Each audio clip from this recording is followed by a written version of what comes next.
ಪರಿಷತ್ತಿನ ನೇತೃತ್ವದಲ್ಲಿ ನಮ್ಮ ಬೈಂದೂರು ರವಿಯಣ್ಣವರ ನೇತೃತ್ವದಲ್ಲಿ ಒಂದು ಬೃಹತ್ ಪ್ರತಿಭಟನೆ ಈಗಾಗಲೇ ನಡೆದಿದೆ. ಈ ಹಿಂದೆ ಕೂಡ ಅಂಬೇಡ್ಕರ್ ಭವನದಲ್ಲಿ GST ನೋಟಿಸ್ಗಳು ಬಂದಾಗ ದೊಡ್ಡ ಮಟ್ಟದ ಪ್ರತಿಭಟನೆ ಕೂಡ ನಡೆದಿತ್ತು.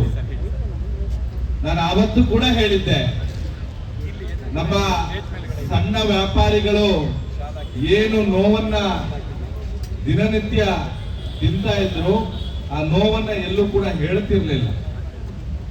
ಆದ್ರೆ ಆವತ್ತಿನ ಸಭೆಯಲ್ಲೂ ಕೂಡ ದೊಡ್ಡ ಸಂಖ್ಯೆಯಲ್ಲಿ ತಾವೆಲ್ಲ ಸೇರಿದ್ವಿ.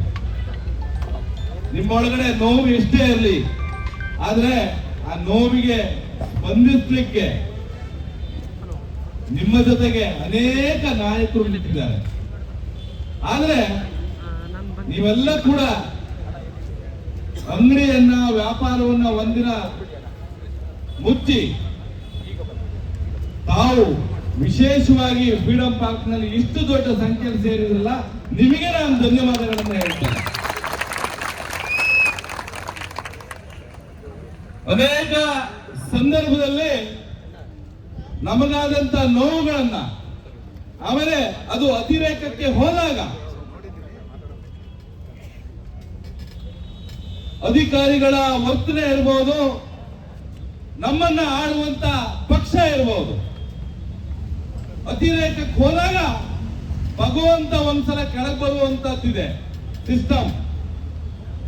ಈ ದೇಶದಲ್ಲಿ ಅಂಬೇಡ್ಕರ್ ಬಂದು ಹೋದ್ರು, ಮಹಾತ್ಮ ಗಾಂಧಿ ಬಂದು ಹೋದ್ರು, ಅನೇಕ ಜನರು, ಅನೇಕ ಸಾಧಕರು ಬಂದು ಹೋದ್ರು. ಯಾಕೆ ಬರ್ತಾರೆ ಗೊತ್ತಾ?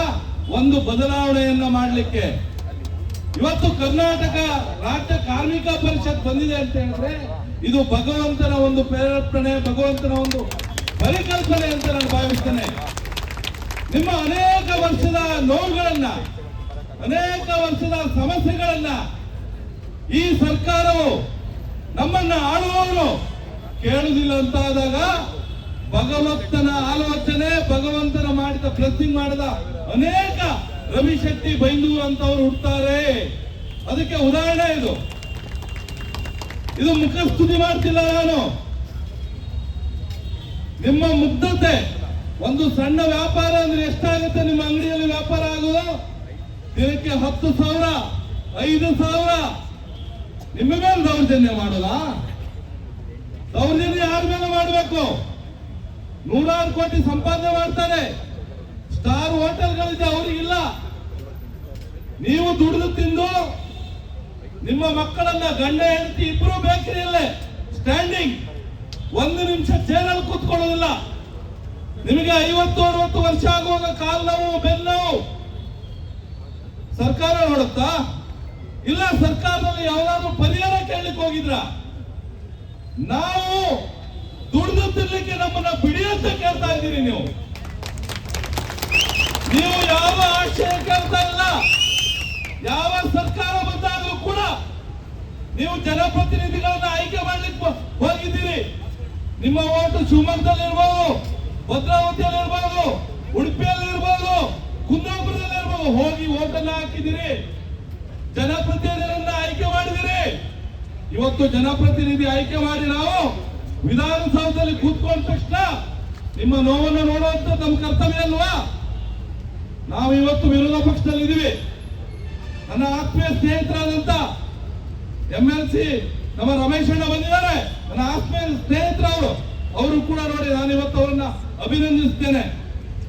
ಇವತ್ತು ಅವರು ಅಷ್ಟು ಬಿಸಿ ಇದ್ರು ಕೂಡ ನಿಮ್ಮನ್ನ ನೋವನ್ನ ಕೇಳಲಿಕ್ಕೆ ಅವರು ಬಂದಿದ್ದಾರೆ. ಅವರೇ ನಿಮ್ಮ ವೋಟರ್ಸ್ ಅಲ್ಲ, ಆದ್ರೆ ಅವರಿಗೆ ಗೊತ್ತು. ಸಣ್ಣ ಪೆಟ್ಟಿಗೆ ಅಂಗಡಿಯಲ್ಲಿ ಹೋಗಿ ಚಾ ಕುಡ್ದಿರ್ತೀನಿ, ಗಾಡಿಯನ್ನ ನಿಲ್ಲಿಸಿ ಪೆಟ್ಟಿಗೆ ಅಂಗಡಿಯಲ್ಲಿ ಹೋಗಿ ಇಡ್ಲಿ ತಿಂದಿರ್ತೀನಿ. ನನ್ನ ಸಣ್ಣ ಉದ್ಯಮದಾರರಿಗೆ ಸಮಸ್ಯೆ ಆದಾಗ ನಾನು ಕೂಡ ಪಾಲ್ಗೊಳ್ಳಬೇಕು ಅಂತೇಳಿ ಅದೇ ಸಂದರ್ಭದಲ್ಲಿ ಸುಮಾರು ಜನ ಬಂದಿದ್ದಾರೆ. ವೇದಿಕೆ ಮೇಲೆ ಹೆಸರನ್ನ ಹೇಳಲಿಕ್ಕೆ ಹೋದ್ರೆ ತಪ್ಪಾಗತ್ತೆ. ವೇದಿಕೆ ಮೇಲೆ ಇರತಕ್ಕಂಥ ಎಲ್ಲ ನಿಮ್ಮ ಸಣ್ಣ ಉದ್ಯಮದಾರರ ಪರವಾಗಿ ಬಂದ ಎಲ್ಲ, ವೇದಿಕೆ ಮೇಲೆ ಇರತಕ್ಕಂಥ ಎಲ್ಲ ಗಣ್ಯರು, ಆತ್ಮೀಯರು, ಸ್ನೇಹಿತರೆ, ನಾನು 2 ನಿಮಿಷದಲ್ಲಿ ನನ್ನ ಮಾತನ್ನ ಮುಕ್ತಾಯ ಮಾಡ್ತೀನಿ. ಅನೇಕ ಗಣ್ಯರು ಮಾತಾಡ್ಲಿಕ್ಕಿದ್ದಾರೆ. ನಾನು ಹೇಳೋದು ಇಷ್ಟೇ, ನಾವು ದುಡಿದು ತಿನ್ನುವವರು, ನಮ್ಮ ಮೇಲೆ ಗದಪ್ರಹಾರ ಮಾಡಬೇಡಿ. ಅನೇಕ ಸಂದರ್ಭದಲ್ಲಿ ಅಧಿಕಾರಿಗಳಿಗೆ ಕೂಡ ನಾನು ಹೇಳೋದು, ಇಷ್ಟು ದಿನ ಆಯಿತು, ಇನ್ನು ಮೇಲಾದರೂ ಕೂಡ ತಮ್ಮ ಕಾನೂನನ್ನ ಸರಳತೆ ಮಾಡಿ. ಕಾನೂನು ಯಾರಿಗೆ? ಒಂದು ಸಣ್ಣ ಉದ್ಯಮವನ್ನು ಮಾಡಿಕೊಂಡು ತನ್ನ ಮಕ್ಕಳಿಗೆ ಸಣ್ಣ ಎಜುಕೇಶನ್ ಕೊಡ್ಕೊಂಡು ಮಾಡುವವರಿಗೆ ನೀವು ಗದಪ್ರಹಾರ ಮಾಡೋದಾ? ಹಾಗಾಗಿ ಪೊಲೀಸ್ ಇಲಾಖೆ ಇರ್ಬೋದು, ಬಿಬಿಎಂಪಿ ಜಿಬಿಐ ಅಧಿಕಾರಿಗಳಿರ್ಬೋದು, ಯಾರೇ ಇರ್ಬೋದು, ಇವತ್ತಿನವರೆಗೆ ನೀವೇನಾದ್ರೂ ಮಾಡಿದ್ರೆ ಬಿಟ್ಬಿಡಿ. ನಾಳೆಯಿಂದ ಯಾವುದೇ ಕಾರಣಕ್ಕೂ ಸಹಿಸುವಂತ ಪರಿಸ್ಥಿತಿ ಇಲ್ಲ. ನಾನು ಕೂಡ ಹಿಂದಿನ ಸರ್ಕಾರ, ಸಿದ್ದರಾಮಯ್ಯ ಅವರ ನೇತೃತ್ವದಲ್ಲಿ ಸರ್ಕಾರ ಇತ್ತು. ಆ ಸಂದರ್ಭದಲ್ಲಿ ದೊಡ್ಡ ಹೋರಾಟ ಮಾಡಿದಾಗ, ನಿಮಗೆ ಅನೇಕ ನೋಟಿಸ್ಗಳು ಬಂದಾಗ, ರವಿಶೆಟ್ಟಿ ಅವರ ನೇತೃತ್ವದಲ್ಲಾದಾಗ ತಮ್ಗೆಲ್ಲರಿಗೂ ಕೂಡ ರಿಲೀಫ್ ಸಿಕ್ಕಿದೆ. ಇದು ಸತ್ಯ, ರಿಲೀಫ್ ಸಿಕ್ಕಿದೆ. ಆದರೆ ಅದಾದ ನಂತರ ತಮ್ಮ ಮೇಲೆ ವ್ಯಾಪಾರ ಮಾಡುವಾಗ ಎಷ್ಟು ನೋವುಗಳು ನಿಮ್ಗೆ? ಸಿಗರೇಟ್ ಒಂದು ಕೂಡ ಹಂಗಿಲ್ಲ, ಪ್ಯಾಕ್ ತಗೊಂಡೋಗಿ ಬಂದು ರೌಡಿಗಳ ಕಾಟ, 10 ರವಿಶೆಟ್ಟಿ ಅವರು ಹೇಳಿದ್ರು, 10 ಸಮಸ್ಯೆಗಳು. ಇದು ಯಾವುದೋ 5 ಸ್ಟಾರ್ ಹೋಟೆಲ್ ಅವ್ರಿಗೆ ಇಷ್ಟು ಸಮಸ್ಯೆ ಇರ್ಲಿಕ್ಕಿಲ್ಲ. ಮತ್ತೆ ನಿಮ್ಗೆ 5-6 ಲೈಸೆನ್ಸ್ಗಳು ಯಾಕೆ ಬೇಕು? ನೀವು ಚಿಲ್ಲರೆ ವ್ಯಾಪಾರ ಮಾಡುದು, ಸಣ್ಣ ವ್ಯಾಪಾರದವರು. ನೀವು